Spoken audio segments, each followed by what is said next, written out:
Hello everyone, welcome back to my channel. तो आज हम माय लिटिल पॉपुलर का 51 चैप्टर स्टार्ट करने जा रहे हैं। शिन्यू जियान शुइंग के फ्लैट में आया होता है।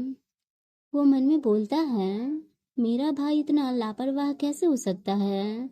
उसने दरवाज़ा ऐसे ही खुला छोड़ दिया है। और यहाँ इतना अंधेरा क्यों है। ये कितना डरावना लग रहा है। ऐसा लगता है जो मुझे नहीं देखना चाहिए वो मैं देखने वाला हूँ।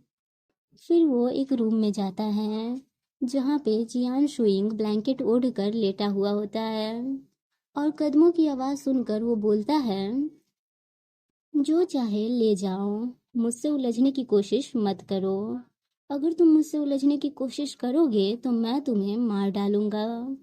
ये आवाज़ सुन के शिन्यू मन में बोलता है, ये आवाज़, ये गुस्से वाली आवाज़, ये डेफिनेटली मेरा भाई है। ये सोचकर वो उस रूम की लाइट्स ऑन करता है और बोलता है, भाई। भाई वर्ड सुन के जियान शुइंग झट से उठता है। जियान शुइंग शिन्यू को देखता है और दोनों के बीच माहौल शांत होता है। थोड़ी देर बाद शिन्यू ऑकवर्डली स्माइल करते हुए बोलता है, पहाड़ों का मौसम बहुत खराब है ना। अभी जितनी गर्मी चाहिए उतनी गर्मी है नहीं। लेकिन जैसे ही मैं वहां पहुंचा तो मेरा बाल काट दिया गया। अभी भी जियान शुइंग कुछ नहीं बोलता है। शुन्यू बोलता है, भाई आप मुझे नहीं पहचान रहे हो। मॉम डैड भी मुझे नहीं पहचान पाए थे, लेकिन फिर भी वो मुझे देख कर रोने लगे। भाई क्या आप अभी भी मुझसे गुस्सा हो। मुझे मारो, तब तक मारो जब तक कि आप संतुष्ट न हो जाओ। मैं सिर्फ इसलिए यहाँ आया हूँ ताकि आप अपनी भड़ास निकाल सको। ये सुन के जियान शुइंग उससे पूछता है, तुम यहाँ क्यों हो।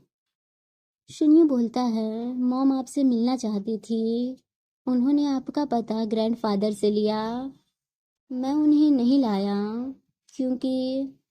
और वो आगे बोलता है, मैंने सोचा कि अगर आप गुस्से में हो और मुझे पीटना चाहते हो तो आप मुझे पीट सको। अगर मॉम मेरे साथ आती तो आप मुझे नहीं पीट पाते।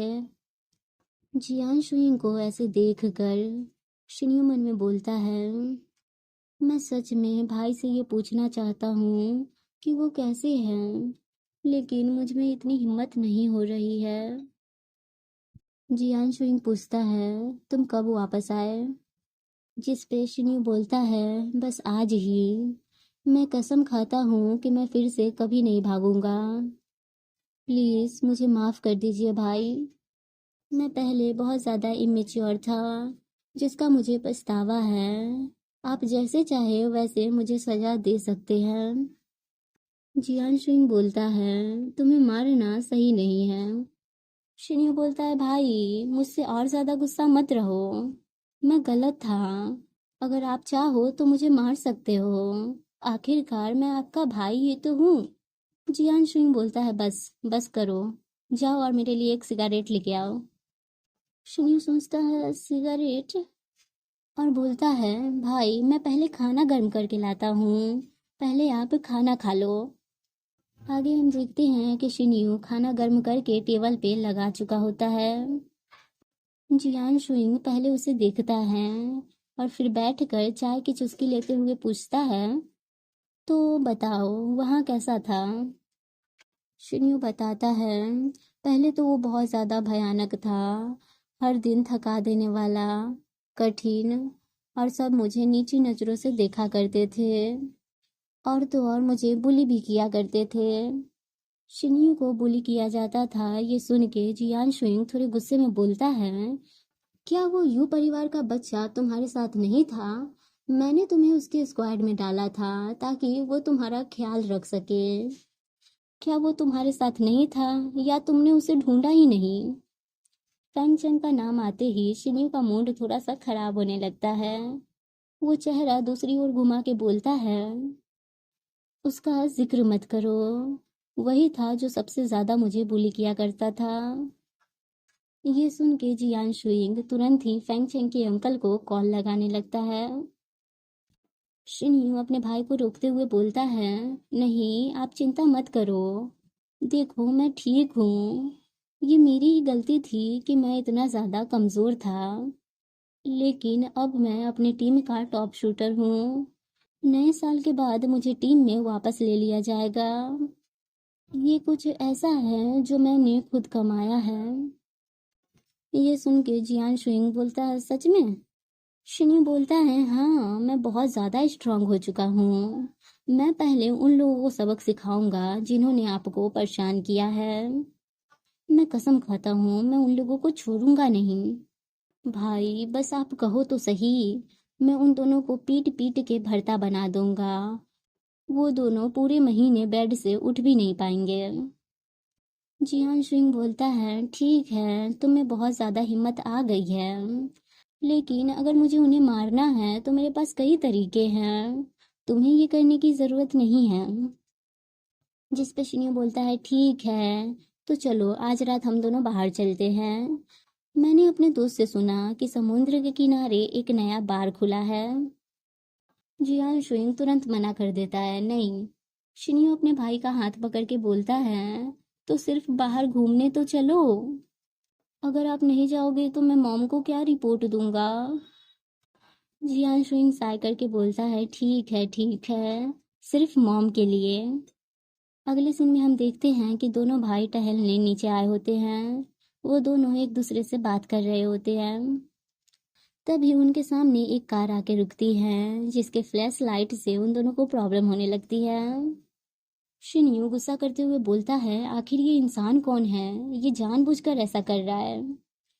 हम देखते हैं कि कार से लियू बाहर आया होता है। लियू बड़े ही गुस्से में जियांग शुइंग का नाम पुकारता है और बोलता है, तुम एक दिन भी एक मैन के बिना नहीं रह सकते। शिन्यू लियू को देखकर मन में बोलता है, तो इस कमीने के साथ मेरे भाई का कुछ चल रहा है। मैंने ये सुना था कि मेरे भाई को उसके छोटे भाई ने और उसके बॉयफ्रेंड ने मिलकर धोखा दिया था। लानत है इन दोनों पे। तो यहीं पे ये चैप्टर ख़त्म होता है और यहीं से 52 चैप्टर की स्टार्टिंग होती है। हम देखते हैं कि शिन्यू अपनी स्लीव ऊपर करता है और एक पंच लियू के फेस पे मार देता है। पंच खाने के बाद लियू तो बस हैरान होकर शिन्यू की ओर देख रहा होता है। वो याद करने की कोशिश कर रहा होता है कि ये है कौन, और शिन्यू दोबारा उसे मारने जा रहा होता है। तो जियान शुइंग उसे रोक के बोलता है, चलो यहाँ से चलते हैं। और इधर लियू को याद आ जाता है कि वो उसका कजन ब्रदर भाई शिन्यू है। जियान शुइंग आगे जाने लगता है तो शिन्यू बोलता है, भाई मेरे लिए तो रुको। आगे हम देखते हैं कि लियू जियान शुइंग के सामने आके बोलता है, जियान शुइंग मैंने गलत समझा, प्लीज मुझे माफ कर दो। जियान शुइंग बोलता है, तुम्हें क्या लगता है मुझे इस बात की परवाह है? चले जाओ, नए साल के दौरान मेरा मूड खराब मत करो। जिस पे लियू बोलता है, मैं आपको नए साल की शुभकामनाएं देने यहाँ आया था, मैं आपका पूरे दिन इंतजार कर रहा था। जियान भाई मैं आपके साथ नया साल मनाना चाहता हूँ, प्लीज मुझे भी साथ ले चलो। जियान शुइंग तो उसे इग्नोर करके आगे जाने लगता है। लियू भी उसके पीछे जाने की कोशिश करता है। तो शिन्यू उसका हाथ पकड़ के बोलता है, मेरा भाई तुमसे नहीं मिलना चाहता, तो प्लीज हमारा पीछा करना बंद करो।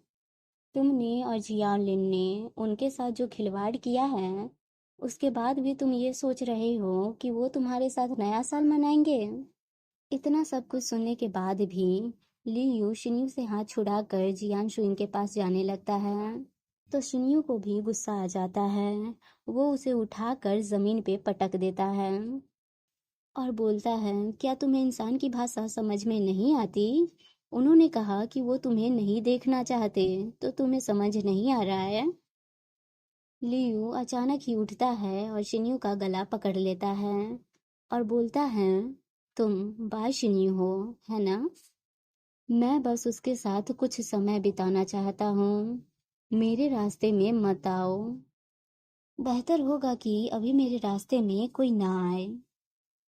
ये बोलकर लियू उसे छोड़ देता है।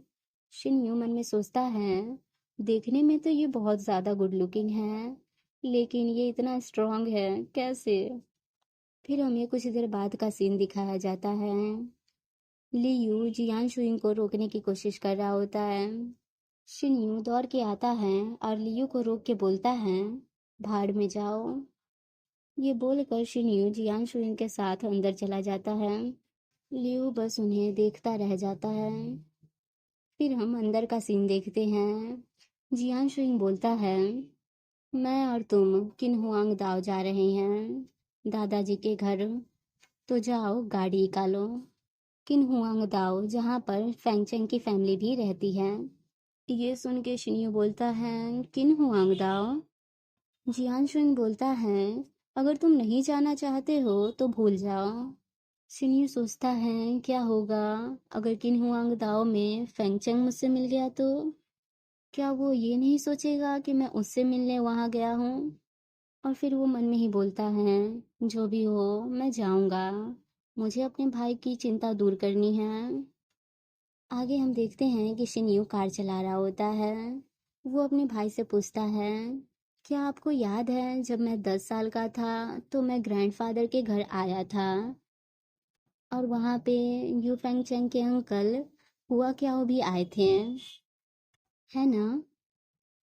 जियान शुइंग बोलता है, हाँ। और फिर बोलता है, ओह तो उस बच्चे का नाम यू फेंग चेंग है। क्या तुमने ये नहीं कहा था कि उसने तुम्हें बुली किया? क्या वो भी वापस आया है? तो उसे बुलाओ, मैं उससे बात करूँगा। ये सुन के तो शिन्यू के पसीने छूटने लगते हैं। वो घबराते हुए बोलता है, नहीं नहीं कोई बात नहीं, मैं अब ठीक हूँ, कोई ज़रूरत नहीं है। जियान शुइंग भी शिन्यू की हरकतें देख रहा होता है। वो बोलता है, ठीक है तो कोई बात नहीं। शिन्यू मन में सोच रहा होता है, मैं पहले से ही किन्हुआंग दाओ जा रहा हूँ, क्या मुझे यू फेंग चेंग को फ़ोन करना चाहिए? और फिर उसे याद आता है, शिट, मेरे पास तो यू फेंग चेंग का नंबर है ही नहीं। और यहीं पे हमारा ये चैप्टर ख़त्म होता है। तो अगले वीडियो में मिलते हैं। अभी के लिए टाटा बाय बाय।